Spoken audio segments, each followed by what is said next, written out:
one of the most incredible aspects of the LA Rams winning yesterday is it was a road game. They were silent snap counting from the beginning. And the fans there in red, insane. It was loud. It was loud. And it was the heavy-fisted brawl that we were all expecting. And that was just in the stands. Nice. It was a heavy-fisted brawl, man. And what the Rams were able to do when they were down by 10 and making the mistakes that, trying to find Cooper Kupp over the middle. It was the first interception of Stafford's postseason, coming away with no points in the first half. No points in the first half. And then watching Debo before the end of the first half take one to the house after they marched down and scored. Debo. And then Matt Gay missing one from 54. Yep. And then McVay challenging when he shouldn't challenge in the second half.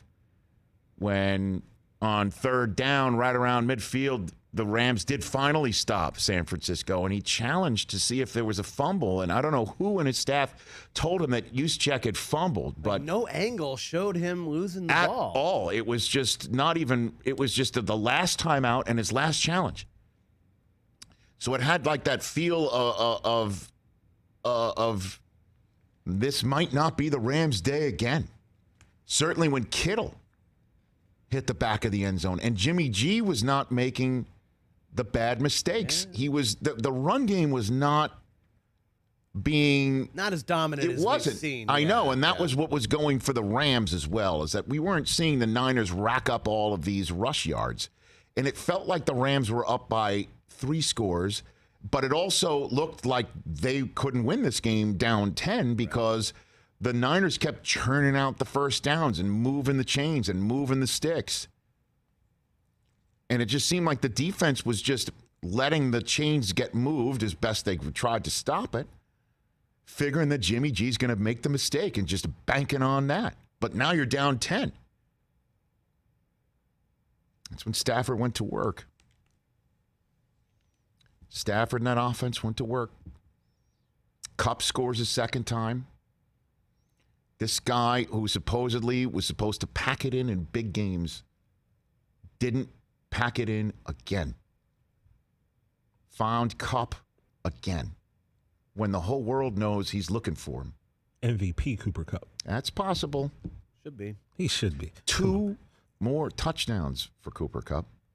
And the first one, the throw that Stafford made into this small window and the postage stamp of the corner of the end zone was outstanding. Outstanding. And then the defense started stiffening, tightening up. The Rams tie it. The Rams take the lead. And Jimmy G makes that mistake. Jimmy G makes that mistake on third down. He could have thrown it away, and it would have been 4th and forever, but that's better than game over.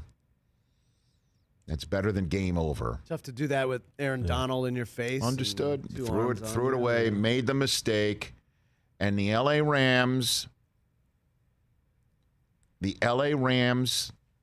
are in the Super Bowl. Again, this team, as we all know, wound up shy of the Super Bowl last year, losing in Green Bay in the divisional round after winning in Seattle in the opening round. And you knew when Goff hurt his thumb and they were going with Waldron anyway, they were going with their backup quarterback anyway. Remember that last year? We're like, so you believe in your quarterback, but you're not going with your quarterback because he's hurt, even though he says he could go and then does go in the game, right? And helps win the game? Fair or not, I don't know if they make the Super Bowl with Jared Goff as their quarterback this year. That throw that Stafford made in the back of the end zone. Goff throws a beautiful ball, but I just don't know, man. Stafford was an upgrade. That was what we were all talking about. The question about it really being an upgrade was, is it him or the Lions? Yeah. Is it him Or is it the Lions never gave him a shot? And then you sit there and think you never gave him a shot. He got a first ballot Hall of Famer in Calvin Johnson. Like if you had to come up with the best receiver for any quarterback to have when Stafford was young and coming out of college, that's the guy. Well, I never had a running game. Fair or not, never had a running game. And now the concept was Rams are going to give him his best chance to win. And they make that move. And then Les Snead keeps making moves. And Odell Beckham Jr. comes. And Robert Woods goes down just as he arrives. And then they go again and get Von Miller on top of it. And the whole idea was they better win this year. Because they're all in, right? And I'm sure Les needs like whatever draft picks. There are, second-day draft picks. There's third-day draft picks. It's not just the only thing top of the draft picks. But let's go get Von. Let's go get Odell. By the way, let's trade for Jalen Ramsey a couple years ago. Let's pay him. Let's keep Aaron Donald. Let's go get Whitworth. Let's go get Matthew Stafford. They're in the Super Bowl.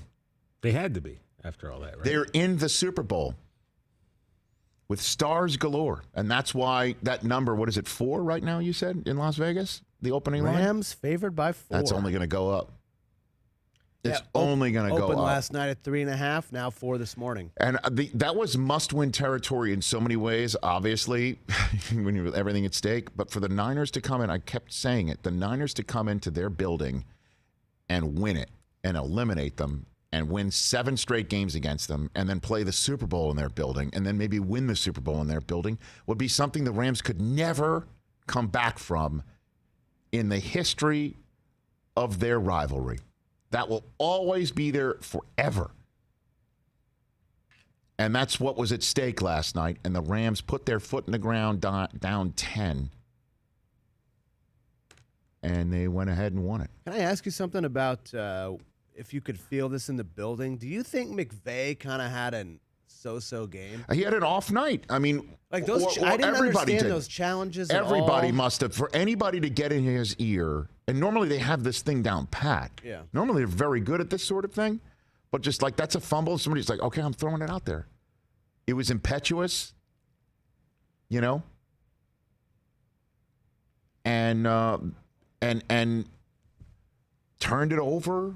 There were a lot of things in that building that made it feel like, uh-oh, here we go again, including the fact there had to be 70-30. It really was not. When Susie and I left the building last night, and I'm sure most Rams fans were staying around to watch the Hallis Trophy presentation, but we had to get home to our kids, so we left, and it was a Red Sea.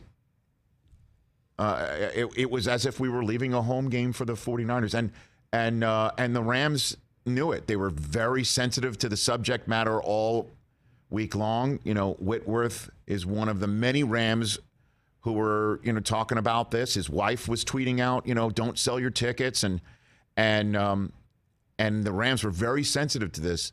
So the minute Jimmy G threw that interception to seal it, the video department for the Rams popped a shot up on the Oculus of the escalators with all red wearing jerseys leaving. That's and the funny. place with the Rams fans in there went nuts. That's wow, really? That's good. Yeah, they showed a shot of Niners fans en masse departing up the escalators. See ya. Wow. Yeah, Twitter was saying too that the DJ, like they're playing all Bay Area rap songs, like kind of trolling. Yeah. I don't know. I mean, if you So play that was E40, honestly that's a good thing. for the Rams to and hopefully they will again build a fan base here. Going to the Super Slowly Bowl but helps. surely. Yeah. Going to the Super Bowl helps with stars in this town. I mean, that's the thing you hear all the time when they moved back here. Well, you got to build a fan base and you got to have reasons for people to show up and you got to have stars in Los Angeles.